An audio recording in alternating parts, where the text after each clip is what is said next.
Jesus was the healthiest person who ever lived on planet Earth. Welcome back to our series on looking at a Christian's mental health. The reason why we're looking at mental health is that in all of the healthiness that we see of Jesus, Dr. Luke records that mental health was at the foundation. He said that Jesus grew in wisdom, in stature, in favor with God, and in favor with men. But what he puts on that very foundation part is his mental health. The way that he thought about his physical health, his spiritual health, and his emotional or relational health is what was the key to the healthiness that's there. Now, there's something that's interesting, though, about all of those components, and that is that they all touch each other. We can't keep them quarantined from each other. So, in other words, when I am not thinking correctly about something, it's going to affect me physically, it's going to affect me spiritually, it's going to affect me emotionally. But think about the other way around. If my emotions are out of whack, I'm probably not going to be thinking very clearly. If I'm struggling with a physical disease, it's also going to affect my thought life. If my spiritual life isn't where it's supposed to be, that also is going to impact my mental health. Take a look at this chart, and you can see that all of the areas touch all of the areas.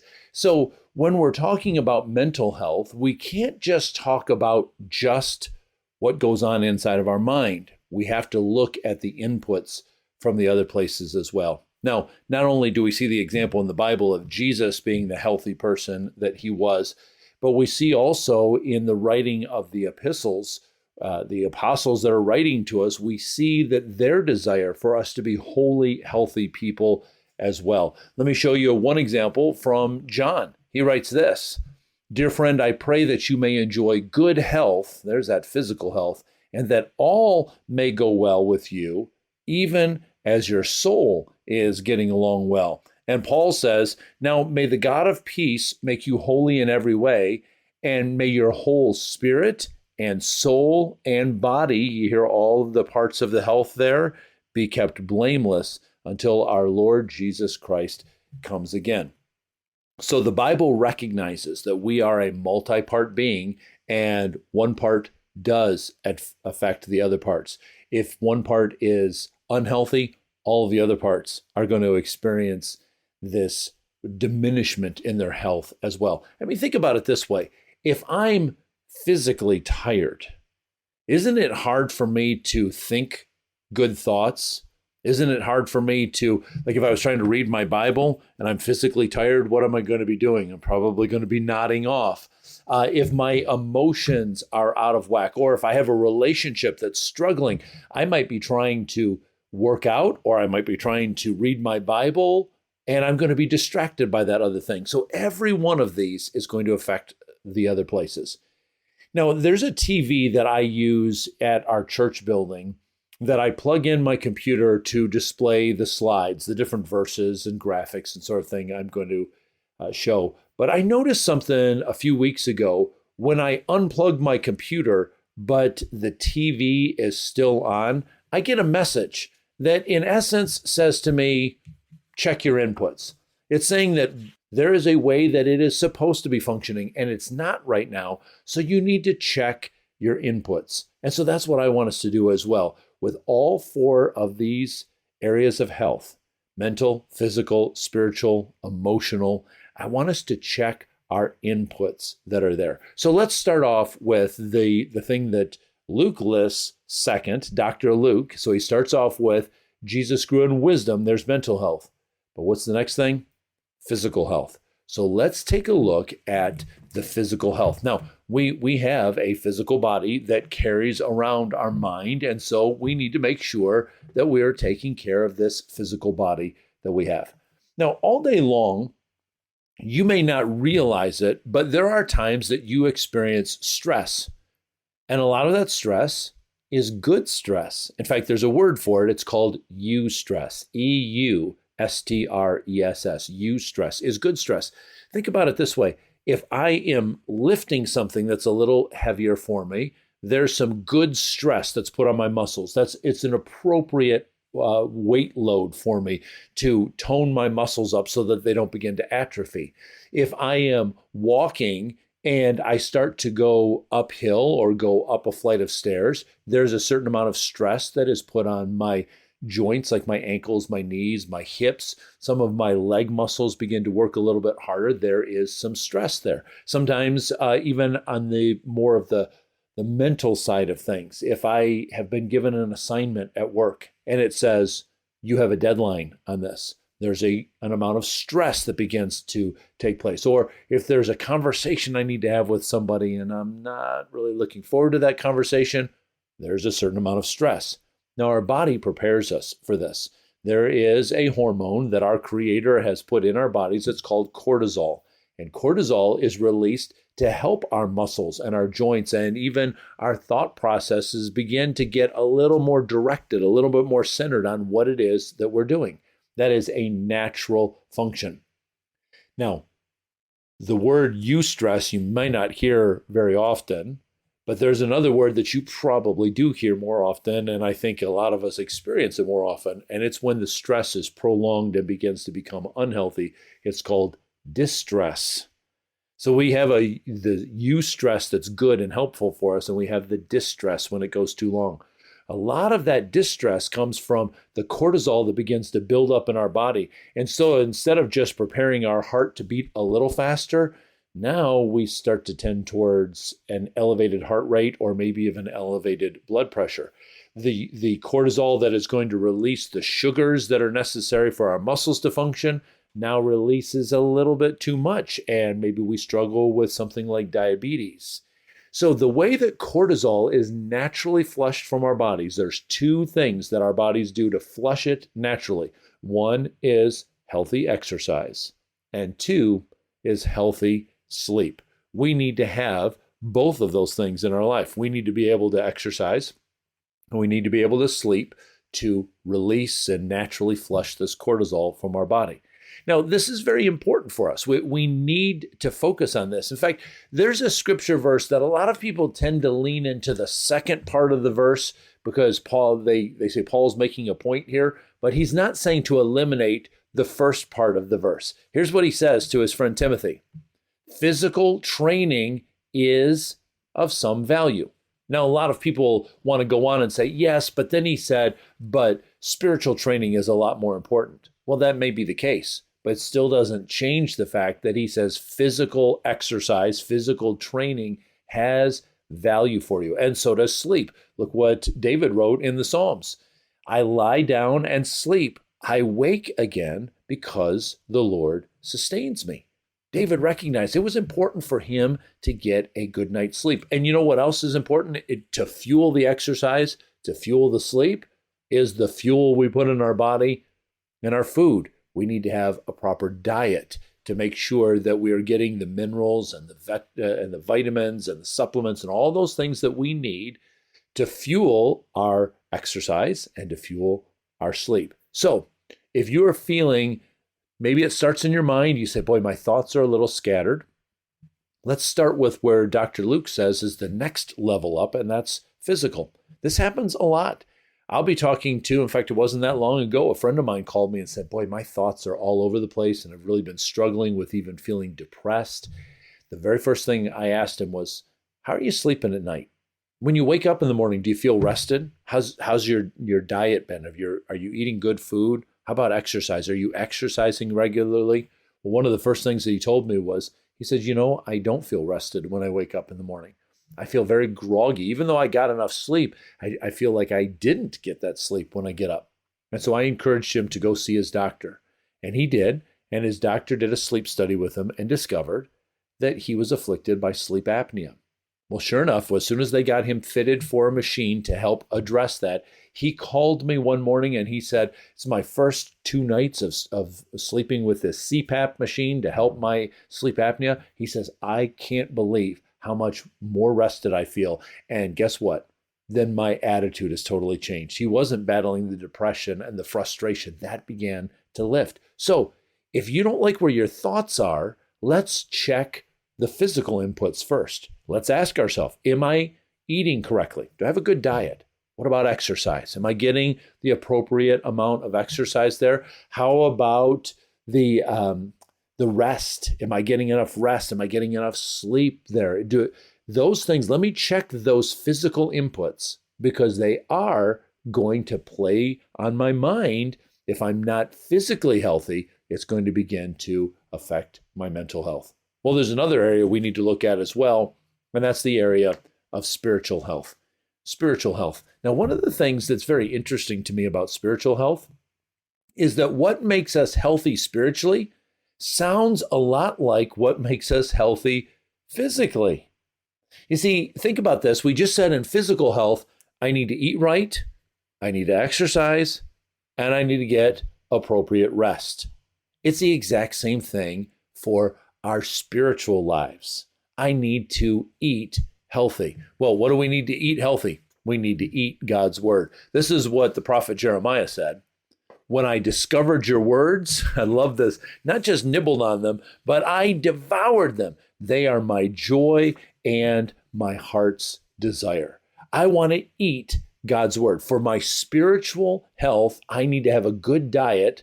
I need to have that diet of God's word. Do you remember in both Matthew's gospel and Luke's gospel when the devil was tempting Jesus? The very first temptation, what did Jesus say? He said, man doesn't live on bread alone, that physical bread. He said, but on every word that comes out of the mouth of God, that spiritual bread to keep me spiritually healthy. So we got to have a good physical diet. We have to have a good spiritual diet as well. What about exercise? We need to exercise, right? What would happen to our physical bodies if all we did was eat and then we just sat there and we never exercised? Well, you know what would happen. A lot of the nutrients aren't going to be absorbed and they're not going to be processed properly, and we're going to become unhealthy, even if we're eating healthy food, if we're not exercising. Well, think about the exercise that we have to do with our spiritual life. I like especially what Jesus points out here in Matthew chapter 7. He says, therefore, everyone who hears these words of mine, and I'm going to change it slightly and say, eats these words of mine, has this good spiritual diet, and puts them into practice. In other words, eats the good food and exercises, is like a man who built his house on the rock. The rain came, the streams rose, and the winds blew and beat against that house, yet it did not fall because it had its foundation on the rock. But everyone who hears these words of mine, who eats this good spiritual food, but does not put it into practice, does not exercise it, is like a foolish man who built his house on sand. The rain came down, the streams rose, and the winds blew and beat against that house, and it fell with a great crash. So Jesus is saying, even spiritually, it's not enough just to eat the good food. We have to exercise it as well. Here's what James said about us putting it into practice, us exercising as well. In the same way, faith by itself, if it is not accompanied by action, is dead. So when I hear the words or I read the words, I go to church and I hear a sermon or I'm reading my Bible, that's great spiritual food. But then I can't just sit back and just go, I have to do something with it. Okay, so now there's 2 out of the 3, both physical health and spiritual health. We have to eat well, we have to exercise. But what was that third component? We need to rest as well. On the physical side, athletes will tell you that one of the most important things for their exercise is their recovery. They need to make sure that they have a good and a healthy recovery time to allow their muscles and their joints and their ligaments to recover appropriately before they work out again. It's the same thing spiritually. We see it in the life of Jesus. First of all, Mark tells us that Jesus, early in the morning, before all the busyness of the day started, he got up and went off to a quiet place to pray. He wanted to make sure he had that spiritual rest right at the beginning. But the other thing that we see throughout the life of Jesus is that whenever there is a moment of intense spiritual exercise, that he said, I need to get away to recover. I need to rest. I need to go spend some time in prayer. I need to get away from the crowds because I just had an intense spiritual workout and now I need to have the recovery time. Now, you've probably heard the word Sabbath, but I like to think of Sabbath not so much as a noun, like one day of the week, but I like to think of it as a verb, like Sabbathing.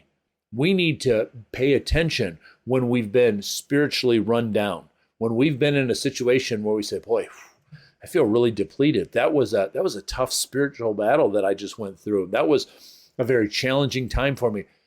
I need to recover. I need to refresh. How are you going to do that? How are you going to Sabbath?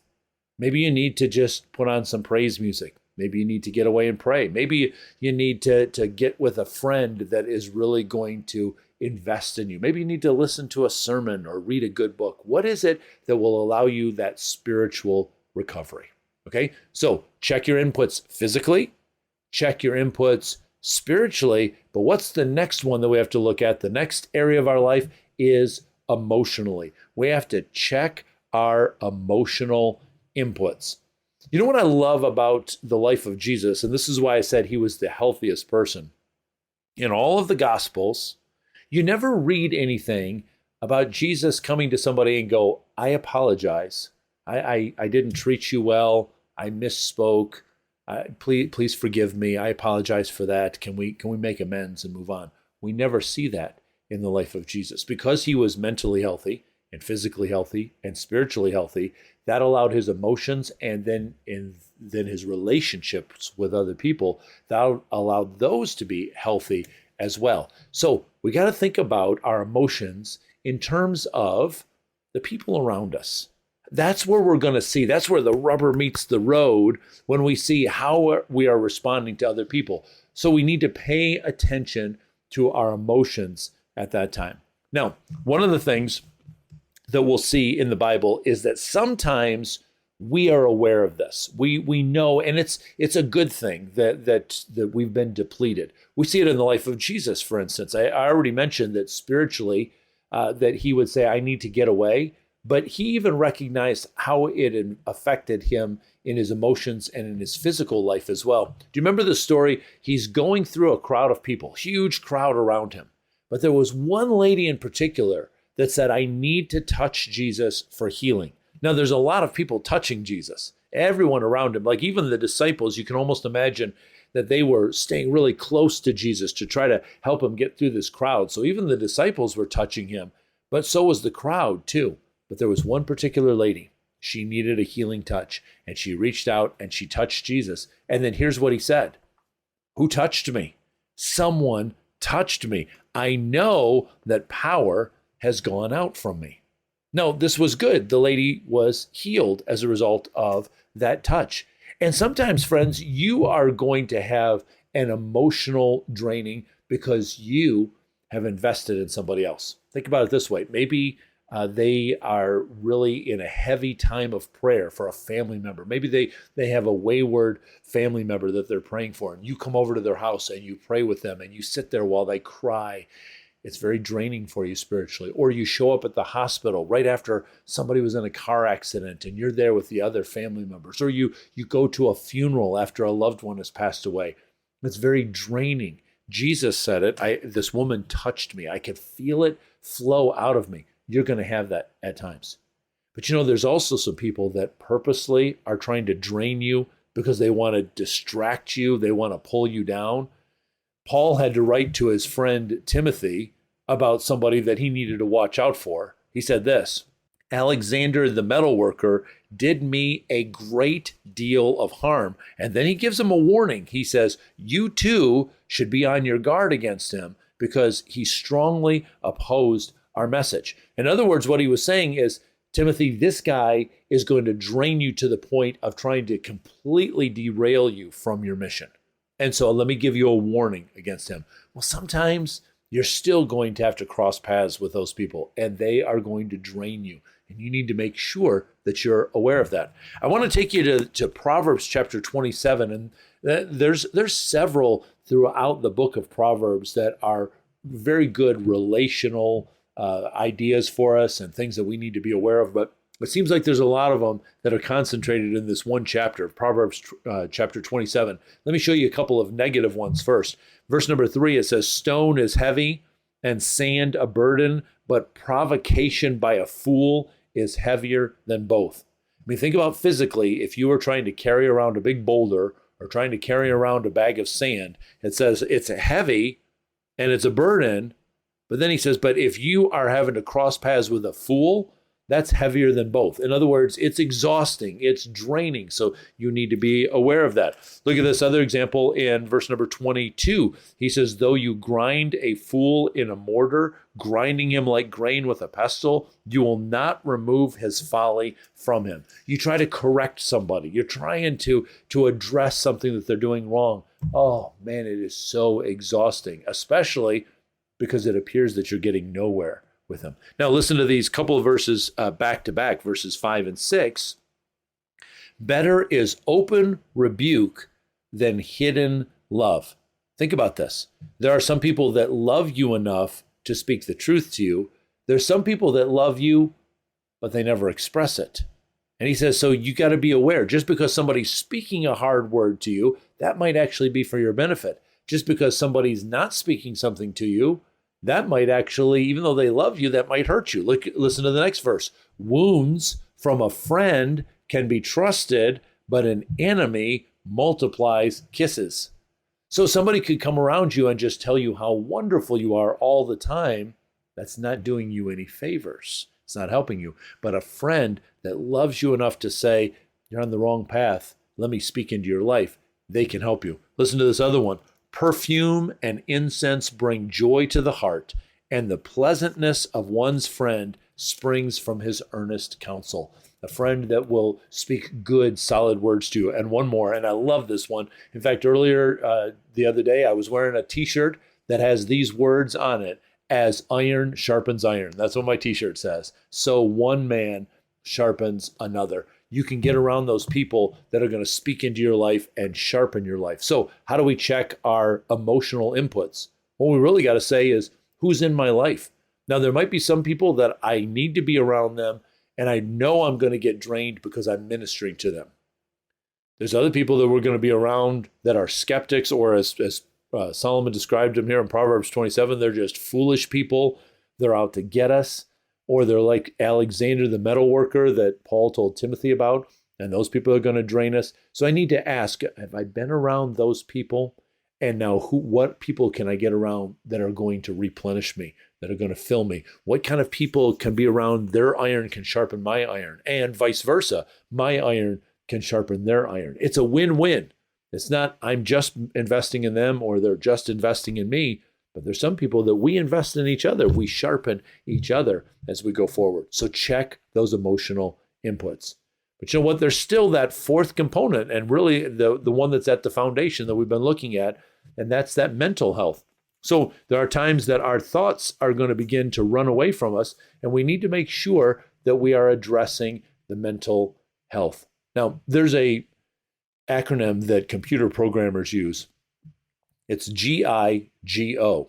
That stands for garbage in, garbage out. They said, if the program's not working right, if the computer's not functioning the right way, if the technology's not working as it's supposed to, if you're getting garbage out of it, that's probably because garbage went into it. The program was not right. The inputs were not correct. I love what Paul wrote to the church at Philippi in Philippians chapter 4. Let me show it to you out of the Amplified Bible. Whatever is true, whatever is worthy of reverence and is honorable and seemly, whatever is just, whatever is pure, whatever is lovely and lovable, whatever is kind and winsome and gracious, if there is any virtue and excellence, if there is anything worthy of praise, then listen to this last phrase: think on, weigh, and take account of these things, and especially this last phrase, fix your minds on them. If I don't like the thoughts that I'm thinking, if that's the garbage out, what's going in? Well, it must be garbage that's going in. So I need to make sure that I'm thinking about this whole list, things that are excellent and things that are winsome and things that are gracious and things that are beautiful, things that are worthy of praise. I like how it says here, weigh them, take account of them, and then fix your mind on them. That's what I'm going to think about. So we have to check those inputs. Check them mentally. Am I thinking about good things? Check those inputs physically. Am I getting the right exercise, the right diet, the right sleep? Spiritually, really kind of check those same inputs. Am I getting the good spiritual food? Am I working out what I'm reading and studying? Am I getting the right rest? And then emotionally, Am I around the right people? Am I limiting the time that I'm around people that drain me on purpose? When I'm around people that it's good that I'm getting drained because I'm ministering to them? Am I building in some recovery into my life? There's some people that can speak into me or step away so that I can just allow the Lord to be able to speak into my life. All of those things are necessary. All of those things are interconnected. So friends, if you are struggling mentally, let me just remind you of those 3 words. Check your inputs. Look at those 4 different areas. Check your mental, your physical, your spiritual, and your emotional inputs. Every one of those touch every other area in your life. They are all vital. Not one of them can be just, well, I'll work on the other 3. I'm just going to put this one to the side. We need to work on all 4 of them. And when you do, when your physical health is good, when your spiritual health is good, when your emotional health is good, that's going to help your mental health be good. And when your mental health is good, it's going to help you make good decisions about your physical body, about your spiritual life, about your emotions and your relationships. They all are interconnected. They are all vital. Ask God. He'll give you the wisdom. And one of the places that God is going to give you wisdom is in people that are around you. If you need to check your physical inputs, go to your family doctor. If you need to check your spiritual inputs, go talk to your pastor or a wise, mature spiritual friend. If you need to check your emotional inputs, maybe you need to schedule a time with a Christian counselor or a Christian psychologist. Find those people that God has placed around you, those people that God has given them wisdom and experience, and especially those people that are coming from a firm biblical foundation, a firm biblical worldview that can help you check all of those inputs. And then you're going to find that you're going to be healthy. I'd love to be able to help you on this as well, friends. So if you would like, you can leave a comment below, and I'd love to respond to that. There's a lot of other ways that you can reach out to me. Do that as well. Let me talk to you. Let me share with you, and let me hear from you as well. Let your iron help sharpen my iron as well. I would love to receive that from you. God bless you, friends. I love you.